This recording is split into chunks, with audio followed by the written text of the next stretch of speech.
Hi guys, welcome back to my channel, and for today I will be reviewing a smartwatch. This is by Realme TechLife L1.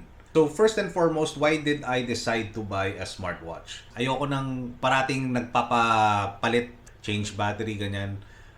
Nagsawa na ako. So I decided to buy either a solar watch, an automatic watch, or a smartwatch. Because of this, research, internet, YouTube, and yun nga nakita ko, yung mga smartwatches nowadays, tumatagal na yung battery niya. I'm not planning to use the smartwatch because of its, health features, sports features, and all that. I am actually just planning to use this as a basic watch. So yung, of course, the time, day, date, yung battery life, and syempre, everything else for me, bonus na yun. So, bali, hindi naman ako watch collector. And I will be reviewing this smartwatch as, a normal person lang. Actually, before ko binili to, talagang konti na lang pipindutin ko na yung sa Temu eh. Temu na app. Bago lang ako doon. And then nakita ko may mga generic na smartwatches. It was around 1,000 and below pa nga yung iba eh. So, malapit na, muntikan na talaga. But during the time, nasa mall ako, and I just decided to go around, and nakita ko nga tong Realme. TechLife L1 na to is only 1,999, 2,000 pesos. And this is branded. Twice the price siya nung generic watch sa Temu, but ang advantage for me is yung peace of mind.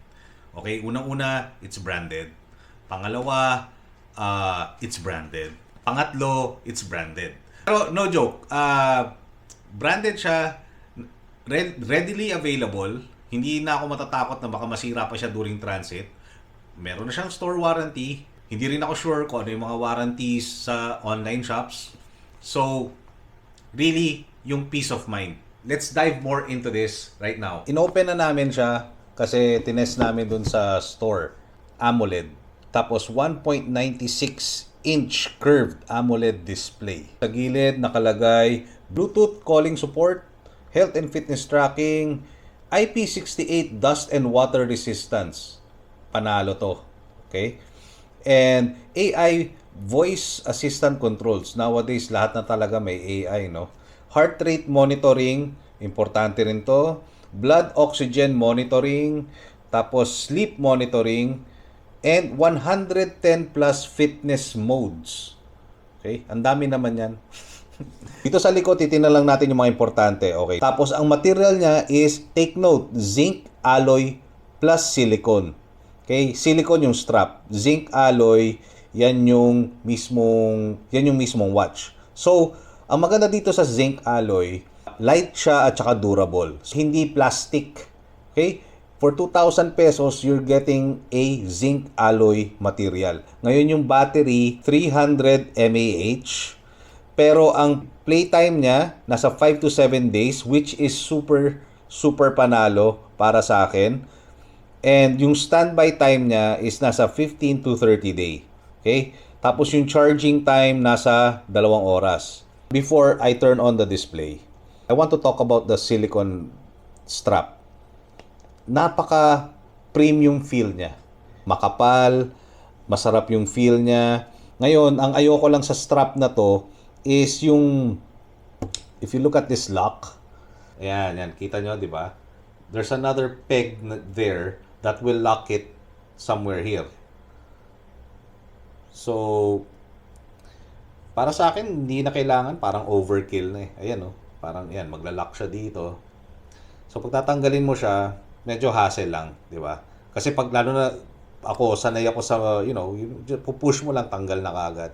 Ito talagang, you have to lift it up. Yan, oh, sumasabit siya. Nakakatuwa actually, bumabot ako nung promo nila na nagbibigay sila ng free strap. Okay? So, ito mas maganda. Gusto ko tong strap niya. Kasi mas madali siyang isuot at di siya mainit sa balat.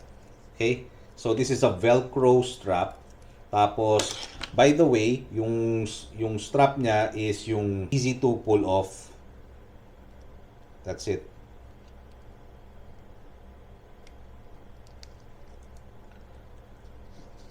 Stretchable siya. Tapos ito yung Velcro. So, sobrang dali. And very fashionable pa siya. Okay? So, mas breathable tong strap na binigay. Para siyang nylon strap. Wala.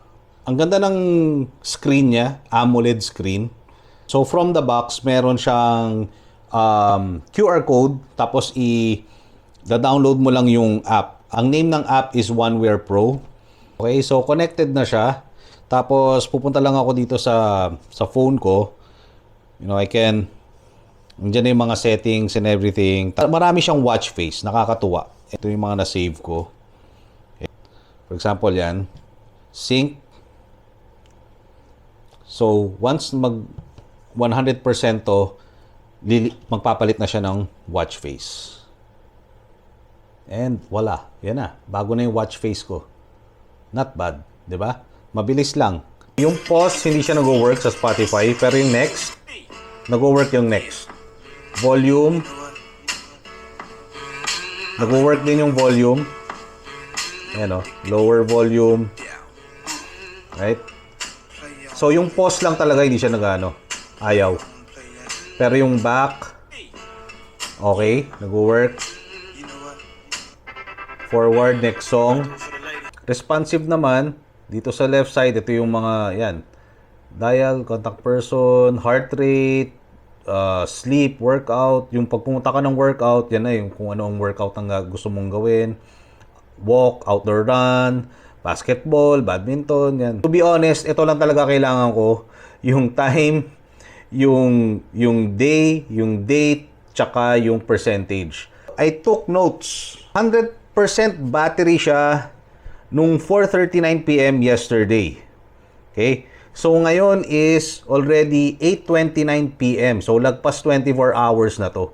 Meron pa siyang 85%. Parang uma-average siya ng 10% per day. So, kung gagamitin ko to ng minimal usage the way I use, a normal watch, tatagal siya ng 10 days sa akin. When it comes to charging naman, madali lang. Ito yung kasama niyang charger. And it's a USB, tapos yung magnetic charger. Hindi siya bilog. It's just, parang pin lang. And then, I'll show you. Pag mali ang lagay mo, hindi siya magko-connect. So, it has to be the right way. Ayan.